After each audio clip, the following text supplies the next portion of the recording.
Non-destructive examination, eddy current testing. Eddy current testing has been indispensable for a long time, both as a non-destructive material examination by hand and as a fully automatic method. Near-surface defects in workpieces can be tracked and specific material properties can be determined. How does eddy current testing work? It is based on electromagnetic induction.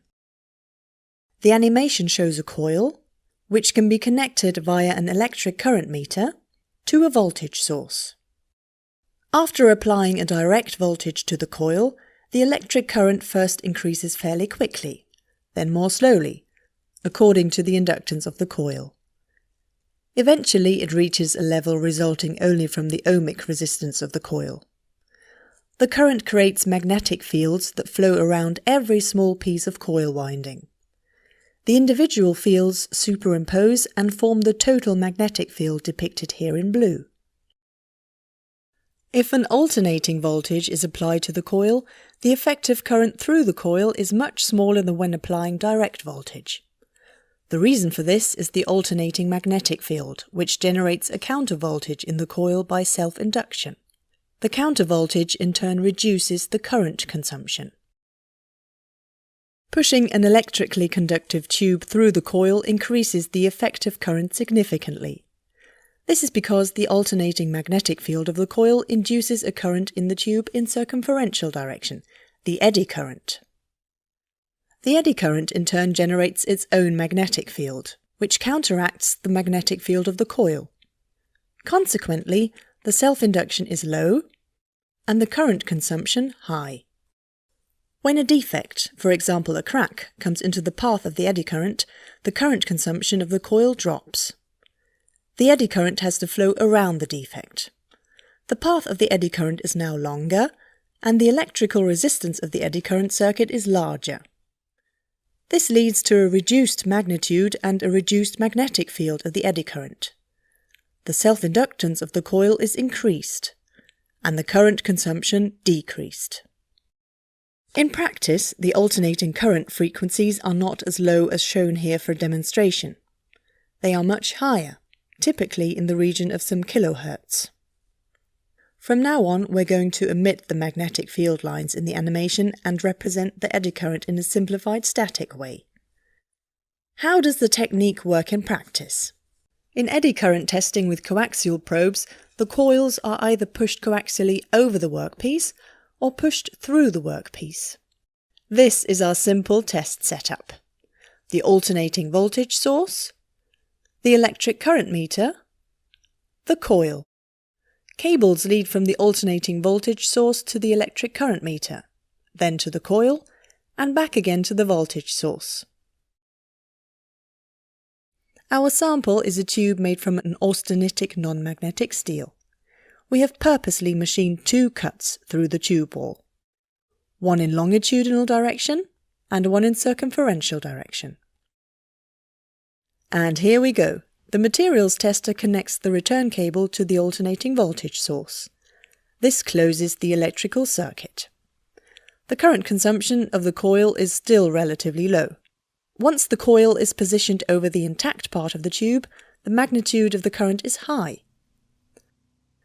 The current decreases in the region of the longitudinal cut and reaches the original magnitude again in the intact part of the tube. The cut in circumferential direction has apparently no influence on the current. The animation shows the physical background. Low current consumption as long as the coil is still far away from the tube. The reason for this is the undisturbed self-induction. Much higher current in a region where the tube is intact. The reason here is the eddy current, its own magnetic field, and the reduced inductance of the coil. Smaller current consumption at the longitudinal cut, because the path of the eddy current is longer. The eddy current is lower and its magnetic field is smaller here. Full current consumption at the region with the saw cut in circumferential direction, as if there were no cut at all. The flow of the eddy current is almost undisturbed. Obviously, it is not possible to detect crack-like defects that run along the flow lines of the eddy current. Back in the laboratory, we observe the same phenomenon in reverse direction. This technique can be improved considerably if not only a single coil, but several coils are used. The original coil, which is now called the excitation coil, is supplemented with the receiver coil on the left side, and a receiver coil on the right side. A voltage meter is connected to each of the receiver coils. The improved test arrangement has been set up in the laboratory and is now in operation, as can be seen from the current consumption of the excitation coil. First, the materials tester picks up the right receiver coil and places it over the tube.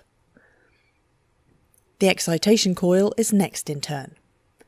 As soon as he pushes it over the tube, the current consumption increases, exactly as in the previous test. Last in turn is the left receiver coil. He carefully takes all three coils and moves them to the right.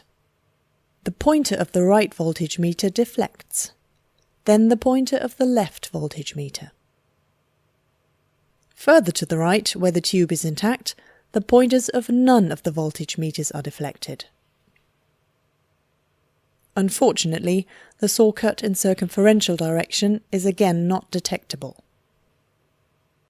The animation once more shows the physical background.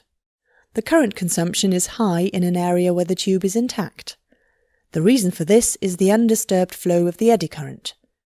Because the magnetic field of the eddy current doesn't flow through any of the two receiver coils, we measure virtually no voltage on them.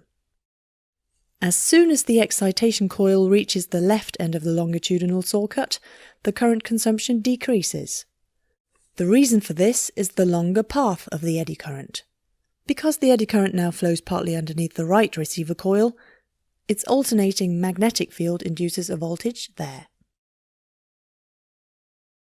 When the excitation coil reaches the right end of the longitudinal saw cut, the eddy current partially flows under the left receiver coil and induces a voltage there.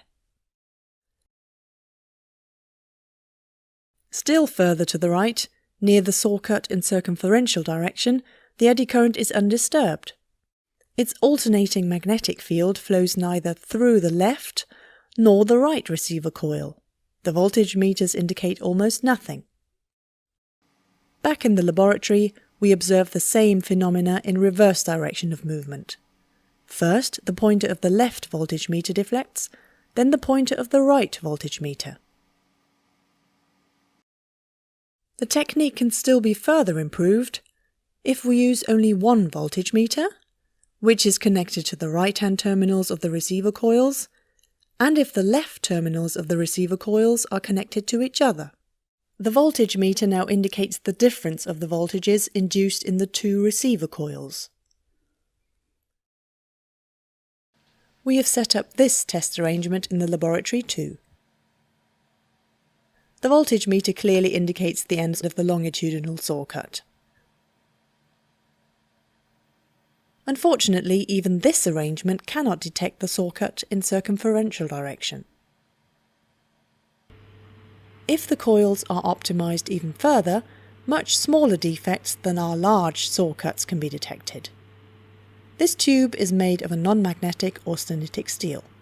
4 bore holes have been drilled through the tube, starting with a diameter of 1.4 mm and ending with 0.8 mm. Now, instead of performing the test by hand, we prefer to use a mechanized testing machine. The tube is firmly fixed in the testing machine on the right and the left side. After pushing the start button, the machine carriage moves several coaxial coils along the tube with the bore holes. By choosing appropriate test parameters and an optimized evaluation method, not only the locations of the holes along the axis may be determined. The diameter of the holes can also be measured approximately, a really neat feature. But one thing cannot be determined with this coaxial probe. It is the location of the defects in circumferential direction. Here we need another version, the eddy current testing with surface probes. We want to show this version in our laboratory too. Here the test piece is not a tube, but a sheet, again made of an austenitic steel. It has a saw cut in the middle, going right through the sheet. In contrast to the coaxial probes, the coil is not pushed over a tube, but instead placed with its flat side on the surface of the test piece. In defect-free areas, the current consumption of the coil is high. In the area of the saw cut, the current drops noticeably and reaches its full height again in the intact area. The same effect can be observed when the coil is moved across the saw cut from top to bottom. The animation shows that the current consumption is low when the coil is still far away from the sheet. This is due to high self-induction. As soon as the coil is placed on the sheet surface, the current increases. Once more, the reason is an eddy current that flows in the sheet in close vicinity of the coil. The eddy current again creates its own alternating magnetic field which counteracts the magnetic field of the coil and reduces the inductance. When the coil is located over the saw cut, the current consumption drops. The eddy current can no longer flow freely and must take a detour around the saw cut. This in turn decreases the strength of the eddy current. The magnetic field of the eddy current is weaker and interacts less with the coil. In the intact part of the sheet, the eddy current flows unrestrictedly again, and the current consumption of the coil is high. Eddy current testing with surface probes can also be refined by using not just one coil, but 3. The middle coil is the excitation coil.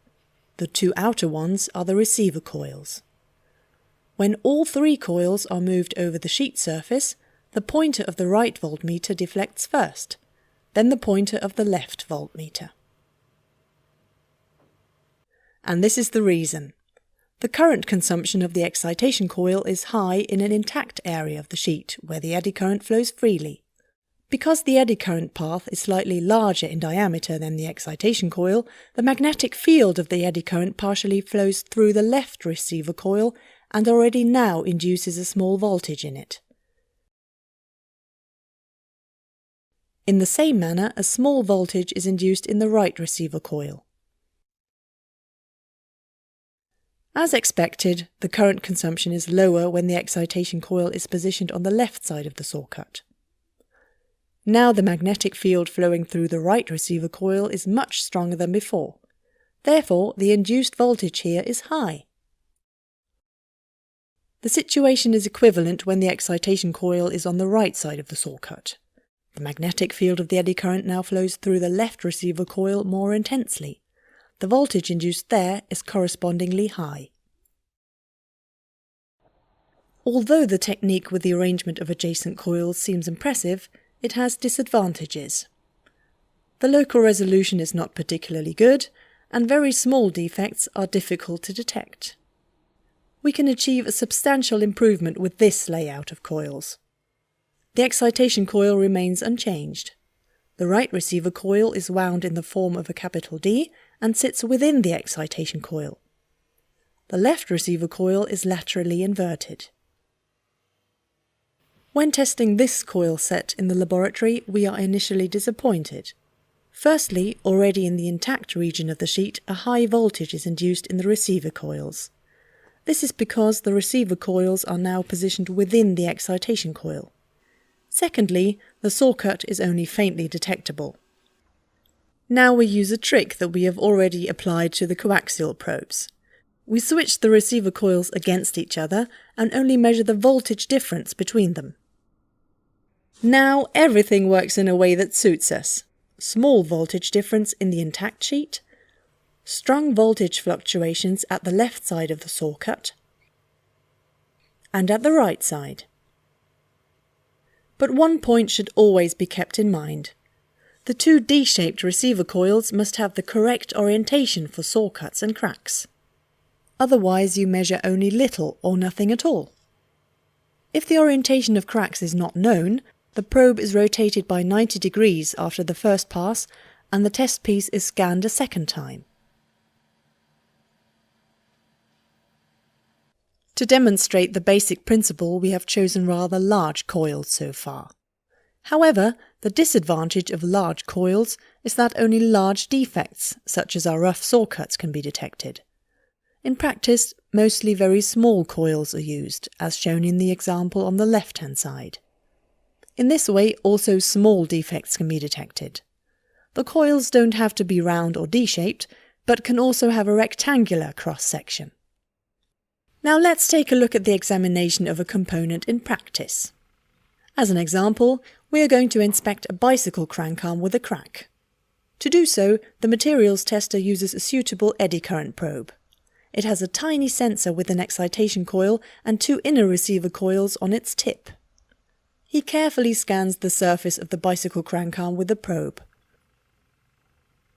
The monitor of the testing equipment shows almost no signal at an intact spot. But as soon as the probe scans over the crack in the crank arm, strong signals are visible. The right half of the monitor shows the complex impedance plane with the imaginary and real parts of the sensor signals. This version of eddy current testing is also well suited for mechanization. 3 very fine saw cuts with varying depths have been machined into this massive cylindrical rod in longitudinal direction. The rod is again made of an austenitic steel. The materials tester pushes the test piece with constant speed into the machine, so that the saw cuts pass through the actual test area. A look into the interior of the machine shows the rod in the centre. Here, the rod is not only scanned by just 1 probe, but in fact by 4. And each of the probes is equipped not only with a single coil, but with several ones. The probes are positioned radially at a small distance from the rod surface. During operation, they rotate around the rod at high speed. Meanwhile, the rod moves through the machine in longitudinal direction. Here, several frequencies are used for testing. Thereby, the penetration depth of the eddy currents can be varied. This helps to determine not only the location of the defects, but also their approximate depth. And this is where eddy current testing really starts.